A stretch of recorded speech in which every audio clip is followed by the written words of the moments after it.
Good morning, TGIF. Welcome on into North Dakota today. We're so happy to have you here on our Friday morning. My name is Ashlyn Hill. And I'm Sophia Richards. It's Friday, gotta get down on Friday. Did I have to remind somebody it was Friday? Yes. I have Friday brain, guys, but you know what? We made it.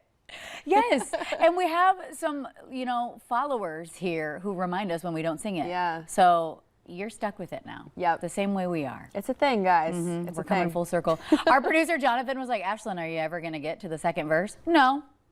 No. It's always going to be exactly that. The sound gets more unhinged as it goes, lyric-wise. I think so. And yeah. it's like, that's all we need. Yeah, just a little snippet of our Friday song. Right. So anyway, happy Friday, which means yesterday was Thursday. That's true. Sometimes I'm really a thinker. But Thursday was a really big deal for you. What's going on? Yes. So last night was the first of 12 sessions of Bio Girls at Hope Lutheran Church North Campus. So if you were watching, what was it, last week when Dr. Hansen was on? Earlier this week, yep. Yes. So, oh my goodness. See, it's Friday, you guys. I'm literally have Friday brain. That's okay. So Dr. Hansen and I are both mentors for the program, which is super exciting, and there is still time to sign up if you're interested in getting your little girl out to Bio Girls. Okay, so moving here, immediately learning about Bio Girls and the organization, just so incredible. Incredible. And yes. I want to know, walk us through. So you're one of the mentors, as you mentioned. So walk us through, are the girls nervous? How do you kind of combat and welcome everybody into this safe space, essentially? Yes, so they were a little bit nervous last night. It was our first session, like I mentioned. So everyone comes in, you meet your mentors, and I'm actually partnered with another mentor from our little group. And we had 4 girls in our group, so we kind of introduce ourselves. Yeah. And then something that I think is really special about Bio Girls is when the mentors introduced ourselves to, the large group of the session. Yeah. We would say, hi, I'm Sophia. I work at Valley News Live, and then we would say a fear. Ooh. So, it's just something that can be really relatable to the girls.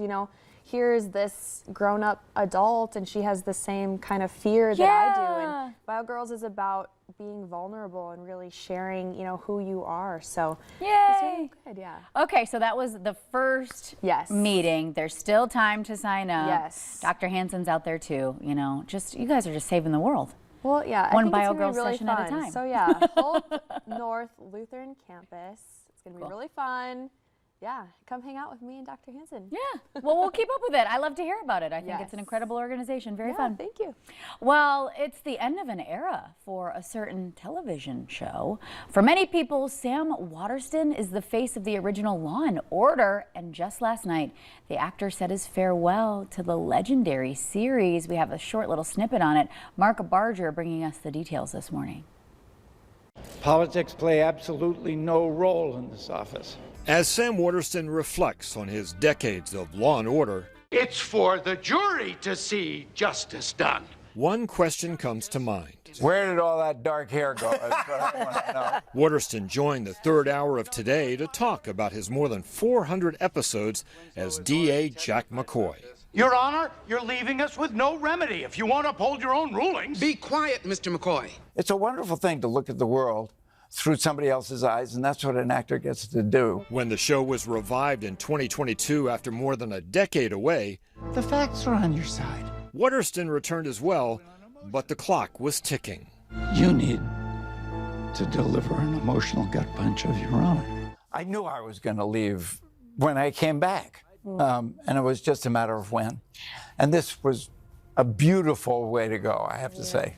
You're off the case. Who's going to finish the trial? There is no doubt about the answer. Mr. Payne, did you take a trip to St. Bart's with the defendant? Thank you all very, very much for watching patiently over all these years while I have not gotten tired of acting. And he still hasn't. The 83-year-old may be leaving, but he's not retiring. Not on your Nelly. I'm still in that, by the way. Not a chance. Mark Barger, NBC News. Dun, dun, dun, dun, dun, dun, dun. Okay, so he played that character for more than 400 episodes. You know, I stopped following a long, long time ago. There's so many spin-offs of Law & Order, isn't there? So many spin-offs. I only really ever got into Special Victims Unit, but I had to quit watching it after a while because I would get too scared.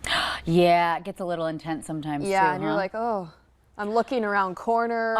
I'm scared of the dark now. I was like, I gotta quit watching the show. Oh my gosh, that's funny. So when you see him in that role and as a look back, it's so crazy to me. I didn't even realize he was not an original cast member. Okay. He joined in the 5th season. So last night was the last one. You can stream it on Peacock if you missed it. But I want to bring up the fact that, of course, an icon from Law & Order, he's also in Grace and Frankie. If you want to see the true talents of him as an actor and like the plethora, like the variety of seriousness to like lovable lawyer in Grace and Frankie, it's actually hilarious. He's incredible in it. Okay, fun. Yeah. I haven't checked out that show yet. You haven't seen it yet? Okay, it's fun and he's in it. And I was like, oh, that's that guy. Yeah. Very interesting. Okay, tell us what's going on next, Soph. You got to lead the way here. We're switching gears a little bit. I saw this on actually WCCO yesterday. So there may be actual benefits from gossiping. Lord. So new research conducted by the University of Maryland and Stanford University shows there might actually be some benefits to gossiping, like bonding with others and boosting feelings of cooperation, which I thought was interesting. So they define gossiping as maybe not necessarily saying something detrimental about the person. But isn't that gossiping? Yes. Well, they defined it as talking about someone who isn't there. So it could be positive things as well. In this study is how they defined it. And they said the average person spends about 1 hour a day gossiping. Okay, gossiping has such a negative connotation. It really does. I would never consider like a positive, lighthearted story as gossiping. Yeah. Well, they're just trying to spin it. yeah. They're trying to get some good PR.